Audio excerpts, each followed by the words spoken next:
Bonjour les amis, je me réjouis de vous retrouver aujourd'hui pour un nouvel épisode. On va parler des clés pour réussir votre business. Il y en a trois. On va voir dans le détail quelles sont les choses qui peuvent vraiment vous aider à réussir votre business. On voit ça tout de suite ensemble.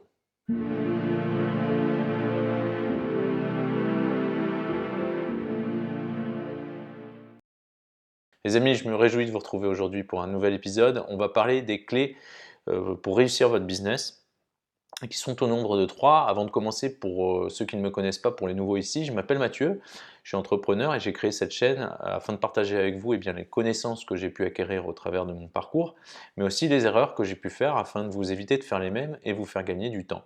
Si vous trouvez ce contenu intéressant, n'hésitez pas à le partager avec quelqu'un autour de vous que ça pourrait aider, c'est comme ça qu'on pourra toucher un maximum de monde. Sans plus tarder, on va voir donc les clés qui vont vous aider à réussir dans votre business. Tout d'abord, ça va être la spécificité de vos connaissances. La spécificité de vos connaissances, c'est ce qui vous rend unique. C'est l'ensemble des connaissances et des compétences que vous avez et qui vous rend tout simplement unique sur le marché du travail, mais aussi en tant qu'entrepreneur. C'est ce qui vous permet de voir des opportunités là où d'autres ne les voient pas. C'est ce qui vous permet également de mettre en valeur certaines choses alors que certaines personnes ne voient pas cette valeur-là. C'est quelque chose qu'il faut vraiment prendre en considération quand on s'associe. Les compétences spécifiques de chacun des associés se doivent d'être plutôt complémentaires plutôt que d'être les mêmes.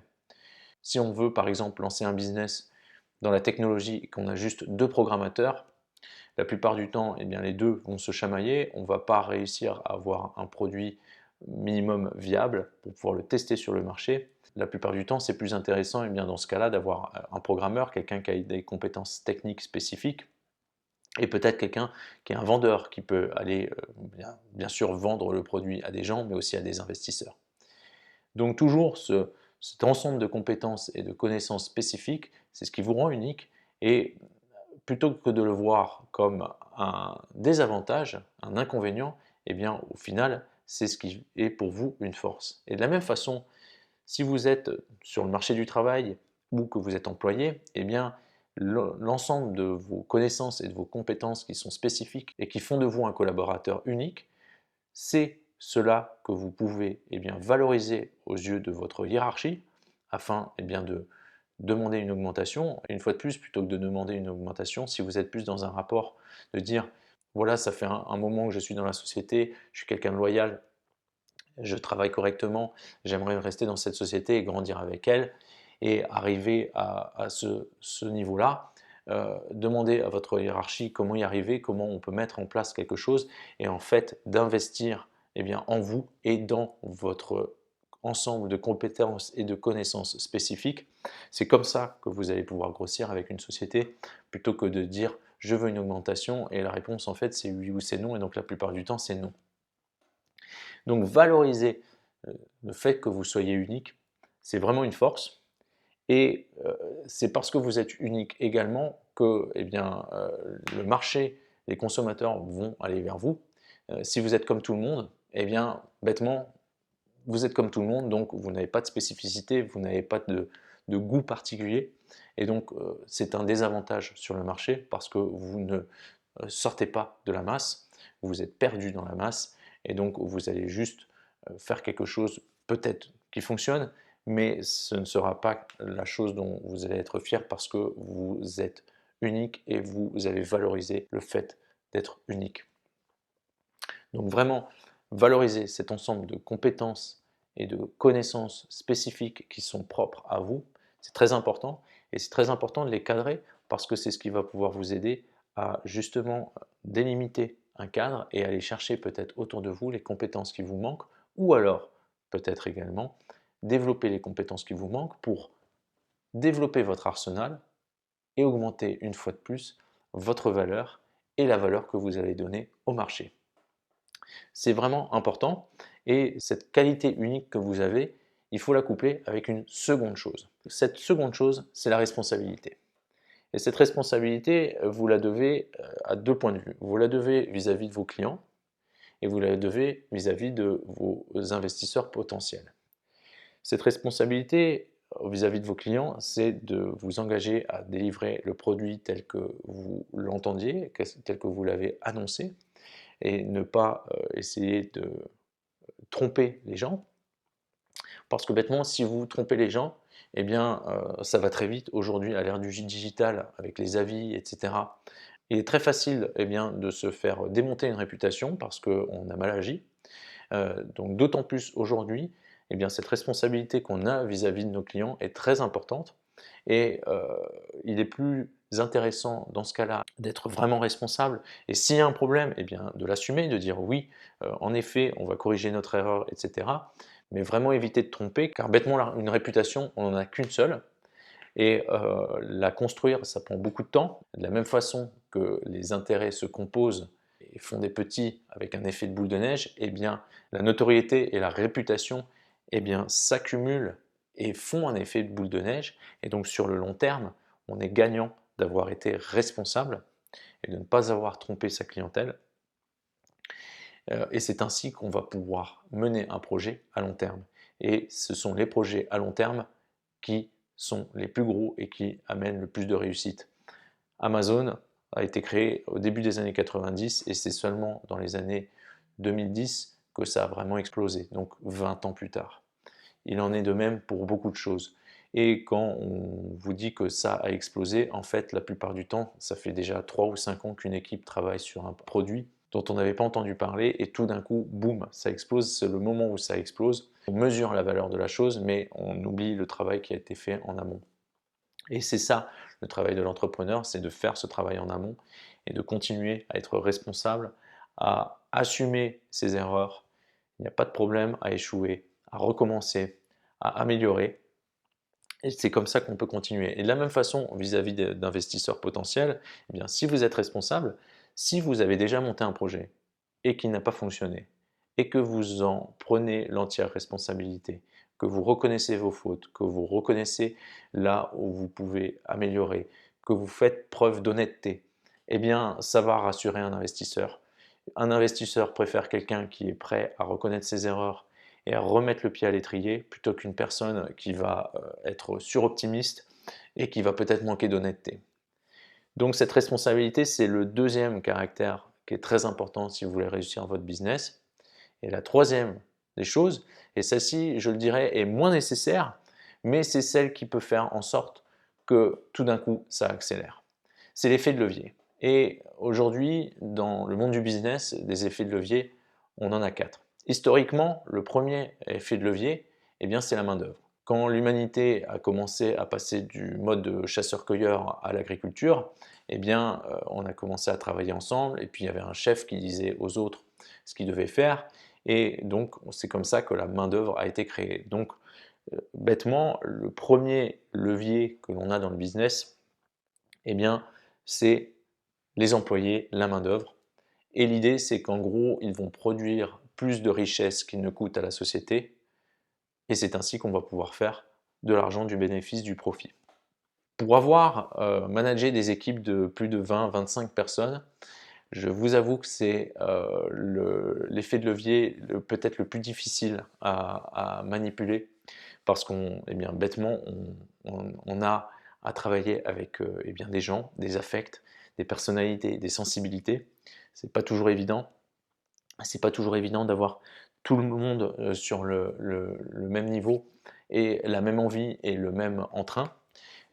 Bien sûr, cela dépend beaucoup aussi du leader et c'est pour ça que je me suis beaucoup aussi remis en question et questionné quand j'étais dans cette période-là de ma vie à gérer des équipes. Mais ce que je veux dire, c'est que ce levier, bien qu'aujourd'hui ce soit l'un des leviers qui soit le plus utilisé, c'est pas forcément le plus facile. Et personnellement aujourd'hui, moi mon business, il n'a besoin que de moi pour tourner. Alors bien sûr, le problème c'est que si il m'arrive quelque chose, le business s'arrête. Bien entendu, c'est pour ça que j'ai expliqué à quelqu'un comment le business au jour le jour fonctionne, comme ça, s'il devait vraiment m'arriver quelque chose, au moins le business peut continuer. Mais l'un de mes désirs, c'est d'avoir le moins d'employés possible, même si bien sûr c'est paradoxal, mais j'aimerais peut-être monter à un moment une équipe avec de vraies valeurs et construire quelque chose de grand. Donc premier levier, c'est la main-d'œuvre, c'est d'avoir des employés. Deuxième levier, qui historiquement est arrivé plus tard, qui est là depuis maintenant quelques siècles, c'est le capital. C'est l'idée de se dire d'aller trouver quelqu'un qui nous prête en gros de l'argent. Cet argent, on va l'utiliser pour créer de la valeur et on va devoir bien sûr rendre cet argent, mais on va faire de l'argent en dessus et cet argent-là, il est pour nous. Ça, c'est le deuxième levier, plutôt facile à comprendre, plus facile à gérer, bêtement. Et souvent, moi par le passé, je me disais « Ah mais c'est super difficile de trouver de l'argent, de trouver quelqu'un qui va soutenir mon idée ». Et quand j'étais dans le projet de monter un restaurant à Paris, où on avait besoin de 800 000 €, je me souviens, mon associé à l'époque, je lui faisais part de mes peurs, de mes craintes, en lui disant voilà, mais comment on va faire? Tu n'as pas cet argent, j'ai pas cet argent, je ne pense pas qu'une banque va nous le prêter. Et il m'a dit un jour, ne t'inquiète pas, l'argent, on va le trouver. Toi, tu t'occupes de justement de là où tu es fort, de l'idée de comment on va fonctionner, les processus qu'on va mettre en place, comment les opérations vont fonctionner. Mais t'inquiète pas, on va trouver l'argent. Et je me rends compte aujourd'hui qu'il avait raison et que si on a une bonne idée, l'argent, on va le trouver. C'est juste du travail, bien sûr, mais ça ne doit pas être une limite à la grandeur du projet que l'on porte. Il ne faut vraiment pas se limiter à l'argent, car l'argent, on peut toujours le trouver. Donc, deuxième levier, deuxième effet de levier, c'est le capital. Et plus récemment, il y a eu un troisième levier qui est apparu. Il est apparu, je dirais, le siècle dernier. C'est tout ce qui est les médias. C'est-à-dire qu'aujourd'hui, encore plus, au travers de YouTube ou au travers de Spotify, vous pouvez produire un podcast ou une vidéo et toucher 1 million, 10 millions de personnes. Et là, le levier est immense. Et c'est d'ailleurs aujourd'hui pourquoi je fais ces vidéos, car je pense que en faisant une vidéo, je peux aider un maximum de monde. Et ce levier-là, pour moi, a une très grande force et c'est celui que je veux utiliser au travers de cette chaîne. Imaginez avant la radio et avant la télé, si vous aviez une idée ou vous vouliez partager quelque chose ou vendre quelque chose à des gens, il fallait faire du porte-à-porte, il fallait vous mettre au milieu de la place publique et crier, faire la harangue, comme on dit. Et aujourd'hui, tout ça, ça a changé, ça a commencé avec la radio, car on a commencé à pouvoir toucher bien plus de monde.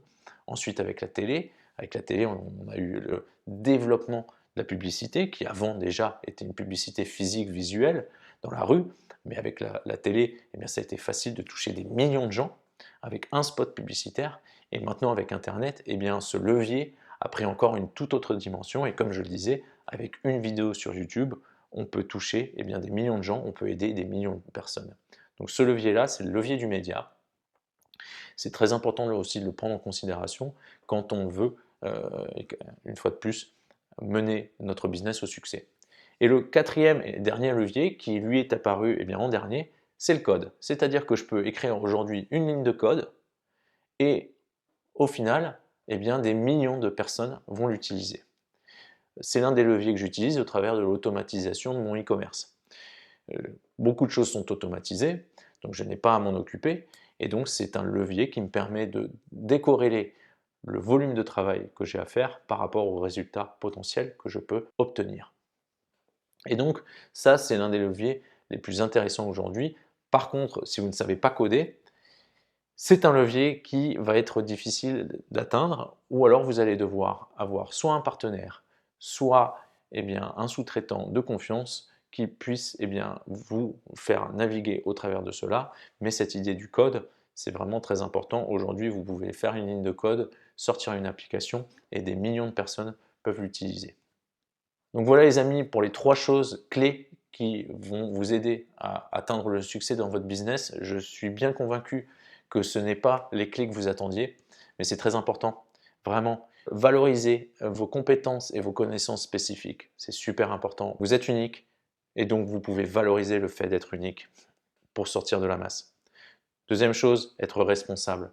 Répondre aussi bien de ses succès que de ses erreurs vis-à-vis de tous ses collaborateurs, également de ses clients, mais aussi d'investisseurs potentiels. Et pour finir, utiliser 1, 2, 3 ou 4 même leviers. Par exemple, Facebook, utilisent tous les leviers. Ils utilisent forcément du code parce que l'interface de Facebook, elle a été codée. Ils utilisent de la main-d'œuvre parce qu'ils ont plein d'employés qui travaillent pour Facebook. Ils utilisent du capital parce que bien sûr, au début, eh bien, Facebook, ils ont été levés du capital pour pouvoir se développer et ensuite, ils sont entrés en bourse, donc encore plus de capital. Et ils utilisent aussi du média parce que le média qu'ils font, eh bien, ils attirent votre attention pour vous vendre eh bien, de la publicité. Donc le meilleur exemple d'un business qui utilise les 4 leviers, c'est Facebook. Donc j'espère que ça vous a donné quelques idées et que vous allez sûrement pouvoir les mettre en action. J'espère en tout cas que ces réflexions vont vous aider à avancer. Si bien sûr vous pensez que ça peut aider quelqu'un, n'hésitez pas à le partager avec lui, c'est comme ça qu'on pourra aider un maximum de monde. Moi, je me réjouis bien sûr de vous retrouver bientôt pour un nouvel épisode. D'ici là, vous pouvez bien sûr me laisser un petit commentaire, je me ferai un plaisir de vous répondre. Vous pouvez vous inscrire, appuyer sur la cloche pour être prévenu dès qu'un nouvel épisode est publié. D'ici là, vous pouvez aussi me mettre un like, ça me mettra le sourire. Moi, bien sûr, je me réjouis de vous retrouver très bientôt pour un nouvel épisode et d'ici là, prenez soin de vous.